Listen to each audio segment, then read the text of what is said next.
Bonjour à toutes et à tous. Je ne sais pas si vous m'entendez bien. Je ne sais pas si je parle très fort parce que je ne suis pas habituée à parler dans une aussi grande pièce. Donc moi, c'est Alban de Jéguer. Je suis stagiaire avec Olivier Robin donc pour mon projet de fin d'études d'école d'ingénieur. Et avant tout, je voudrais remercier le Crash pour me donner l'opportunité de présenter mon stage aujourd'hui.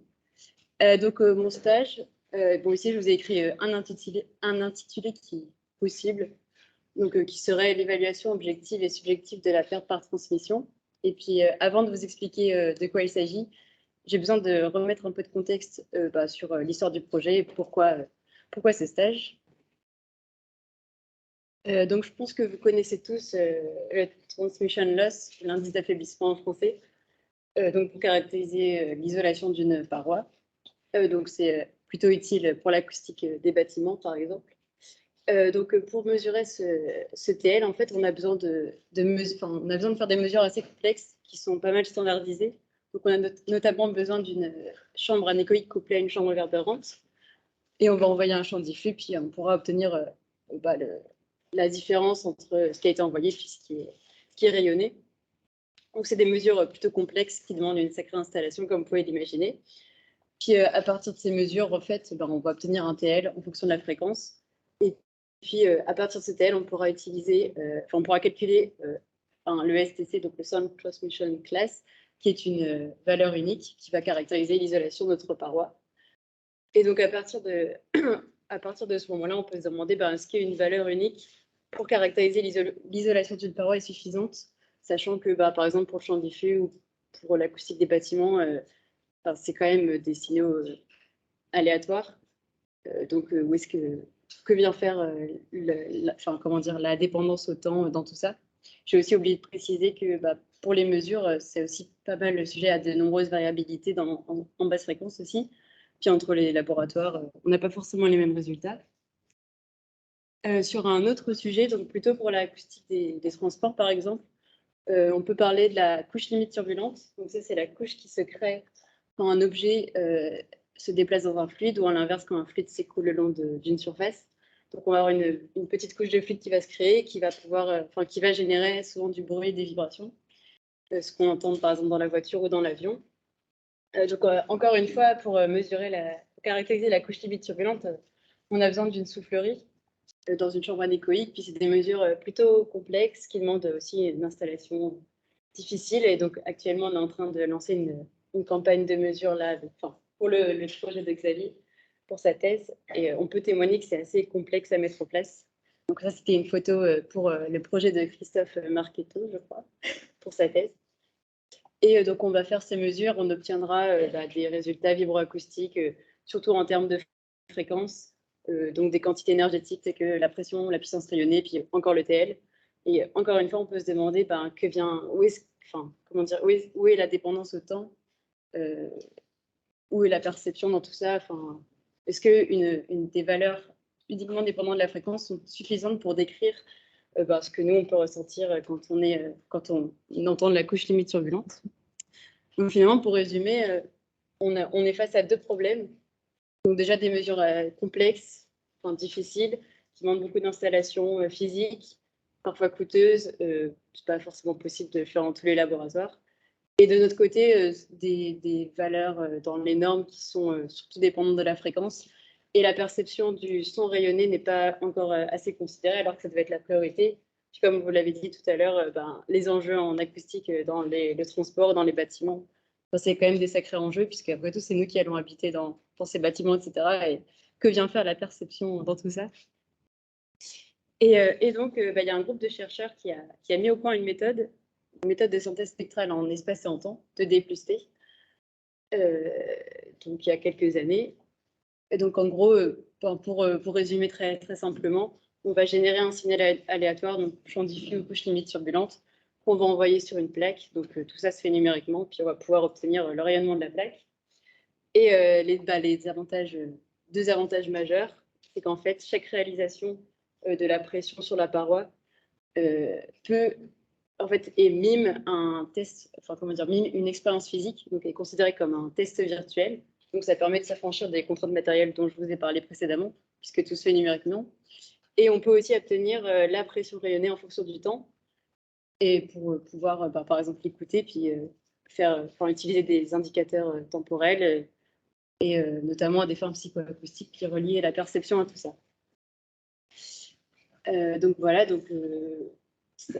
pardon, je vous ai mis ici 2 exemples de ce qu'on obtient avec la méthode de synthèse spectrale en espace et en temps. Donc à gauche, c'est la pression qui a été générée pour une couche limite turbulente qui va être envoyée sur notre paroi. Donc là, c'est un instant T. Puis à droite, ça, c'est un résultat qu'on peut obtenir, donc qui est tiré de la présentation d'Olivier Robin à Flinovia.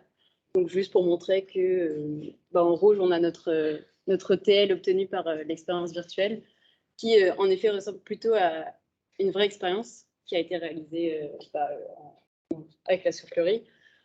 Donc tout ça pour dire que au bout de, la conclusion de la recherche de ce groupe, c'est que la méthode est plutôt validée pour trouver le TL d'une paroi de façon assez rapide et numérique.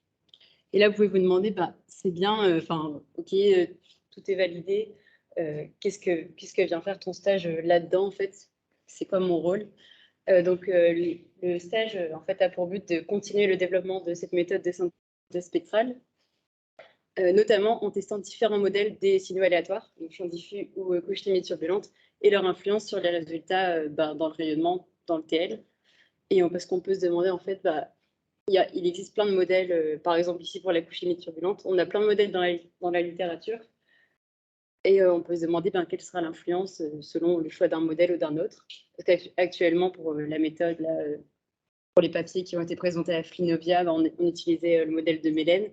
Et on peut se demander pourquoi avoir choisi ce modèle plutôt qu'un autre, sachant qu'actuellement, il n'y a pas vraiment de consensus sur quel modèle est le meilleur. Mais en tout cas, ce qui est sûr, c'est qu'ils ne sont pas tous d'accord. Par exemple, sur le graphique là-bas, vous pouvez voir, c'est le spectre, l'interspectre de la couche limite turbulente. Et en fonction des modèles, il y a des petites différences de niveau, au niveau dans le pic convectif, etc. Donc bref, on a plein de modèles dans la littérature, d'interspectre, d'autospectre. On ne sait pas lesquels choisir. Et la question, c'est est-ce que c'est vraiment une question importante à se poser, quel modèle choisir?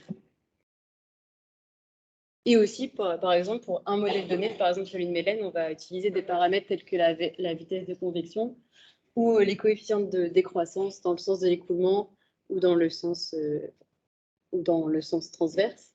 Et on trouve aussi plein de valeurs dans la littérature qui viennent de mesures. Et encore une fois, on peut se demander quelle valeur de coefficient vais-je prendre pour mon modèle. Est-ce que c'est vraiment une question importante à se poser? Est-ce que ça aura une influence? Donc finalement, la question du stage, c'est est-ce que le choix d'un modèle ou d'un paramètre a une influence sur le TL, sur le rayonnement, avec la méthode de synthèse spectrale, que ce soit en termes de décibels, donc de façon purement objective, est-ce qu'on aura des TL différents ou de façon plus subjective, est-ce qu'on va entendre une différence en fait dans la pression rayonnée quand on va écouter? En fait, ce qui est important de comprendre, c'est que l'intérêt de la méthode, là, il est dans le fait qu'on peut obtenir de façon rapide et simple, sans installation physique, le TL. On peut caractériser une paroi, on peut écouter le rayonnement d'une paroi. Et finalement, en fait, le modèle qu'on va utiliser nous importe peu, que ce soit un modèle super compliqué ou très simple à utiliser, peu importe, parce que nous, ce qu'on veut, c'est quelque chose qui ressemble à la réalité. Imaginez que, en fait, on se rend compte que que ce soit avec un modèle, le modèle de Corpus, par exemple, qui est très simple, qui est plus utilisé, ou un modèle beaucoup plus compliqué qui va appeler plein de termes, qui sera plus dépendant de la fréquence, etc. Imaginez qu'on ait les mêmes résultats en termes de TL ou en termes d'écoute. Finalement, on va utiliser le modèle de Corcos et on ne va pas s'embêter à implémenter un modèle ultra compliqué. Voilà. Et donc là à gauche, c'est un premier test. Donc j'ai pris le modèle de Mélène, puis j'ai testé avec différents paramètres de coefficient de décroissance. Et j'ai pu observer qu'il y avait quand même une petite différence dans le TL de 3 décibels. Et là, la question c'est, OK, 3 décibels en termes de TL, qu'est-ce que ça représente? Est-ce que ça peut s'entendre? Est-ce que ça change quelque chose? Et donc l'idée, ça va être de repasser en temporel, donc ce que vous voyez à droite. et puis de l'écouter. Donc là, actuellement, on se pose pas mal de questions avec Olivier sur comment reconstruire le signal de façon, enfin, bien reconstruire le signal pour avoir un signal assez long pour pouvoir l'écouter, sachant qu'actuellement, on est capable seulement de faire 1 seconde. Donc peut-être qu'à partir de plusieurs réalisations, on pourrait faire un signal plus long. Pour ça, on va utiliser une transformée de Fourier à court terme inverse. Mais il faut encore choisir les bons paramètres pour éviter les discontinuités dans la reconstruction du signal. Donc voilà, encore plein de questions à se poser. Et une fois qu'on se sera mis d'accord sur ces paramètres de l'ISTFT, se sera mis d'accord sur une méthode de reconstruction, on pourra commencer à synthétiser tous ces signaux qui auront été générés avec plusieurs modèles de couches turbulantes, avec plusieurs alpha, avec plusieurs paramètres de décroissance, et voir si une différence s'écoute, puisque l'objectif final, c'est aussi, pour la partie plus subjective, de réaliser une campagne de test d'écoute. Et peut-être que vous aurez le plaisir de pouvoir participer à cette campagne de test d'écoute et d'écouter des signaux générés, puis de les comparer. Et puis on verra si les modèles ont une influence ou si les paramètres ont une influence. Et voilà, c'est tout. Merci pour votre attention.